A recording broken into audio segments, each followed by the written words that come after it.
Today's video follows on from two previous videos in the Hidden Histories series, where we examine the origins of the days of the week and the months of the year.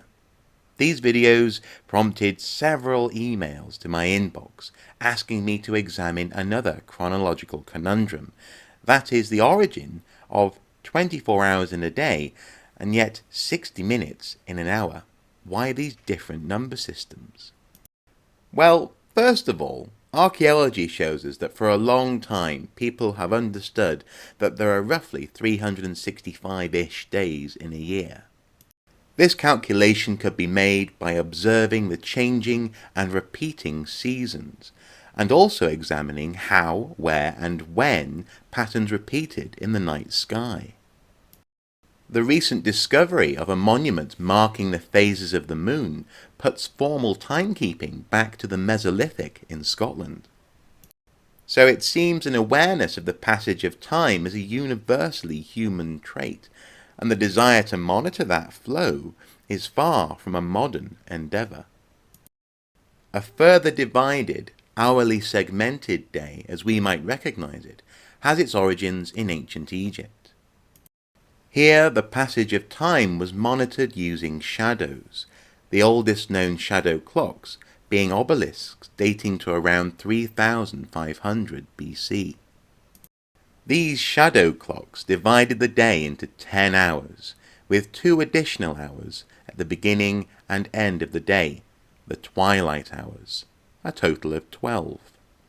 However, measuring the hours at night, when there was no sun and therefore no shadows, was a problem.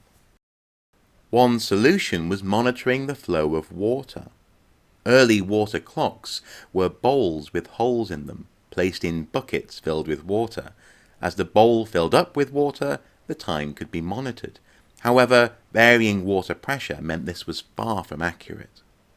During the Middle Kingdom, the 9th and 10th dynasties, astronomers came up with another solution, observing certain constellations which rose throughout the night on the horizon. These 36 Deccan stars were subdivided into 18 hours.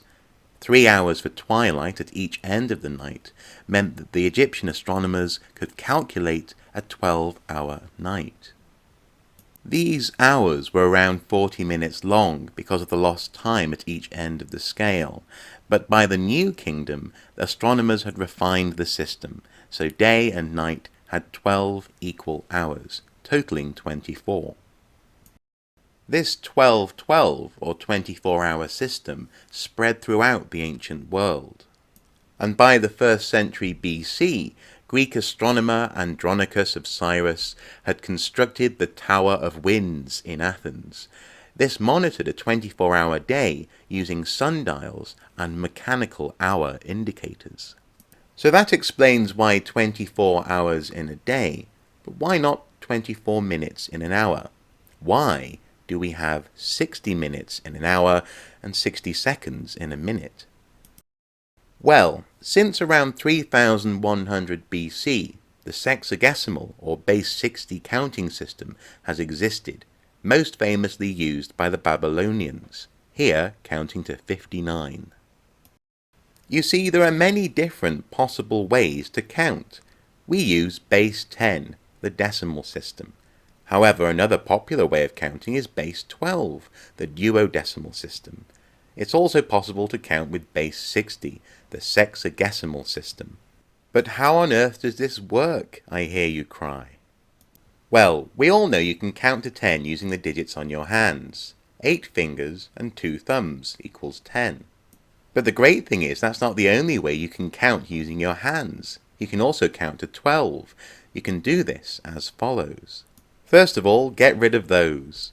You have here a free hand. And you count like this. You count the knuckles on your fingers. So, 1, 2, 3, 4, 5, 6, 7, 8, 9, 10, 11, 12. 1, 2, 3, 4, 5, 6, 7, 8, 9, 10, 11, 12. You repeat this over and over, building up the numbers, marking off the individual groups of 12 until you have 60. 12 times 5 equals 60. And that is base 60. It's also made up of 12s, so a base 12 can be used to count at base 60. 12 is a very useful number because it can easily be divided into many other whole numbers. Such related numbers, 6, 12, 60, can easily be used to mark out the circumference of a circle. And Greek astronomer Eratosthenes used such numbers to devise a system of latitude for the Earth in the 3rd century BC. And around AD 150, Claudius Ptolemy expanded on these ideas, devising a more accurate latitude and longitude for the known world, and subdividing each of these degrees into 60 minutes, and each minute was divided into a further 60 units, second minutes. However, minutes and seconds were not routinely used for timekeeping for many more hundreds of years. Clock displays tended to split the hour into large chunks, for example in half, perhaps into thirds, or quarters, or even into units of 12, but the 24 hours of the day were rarely split into 60 minutes. Clocks with such accuracy became a possibility at the end of the 1500s, at which point minutes in hours began to factor into public life. Today we take such accurate timekeeping rather for granted. I even have a backwards clock here in Archaeosoup Towers. But it is certainly worthwhile stopping to consider the amount of time which has gone into measuring time. Speaking of which, my time is up for today, but in the near future I'll be revisiting this topic to examine other forms of timekeeping and the various ways in which people have attempted to solve the problem of time slipping away from them. But for now, I'm late for a very important date.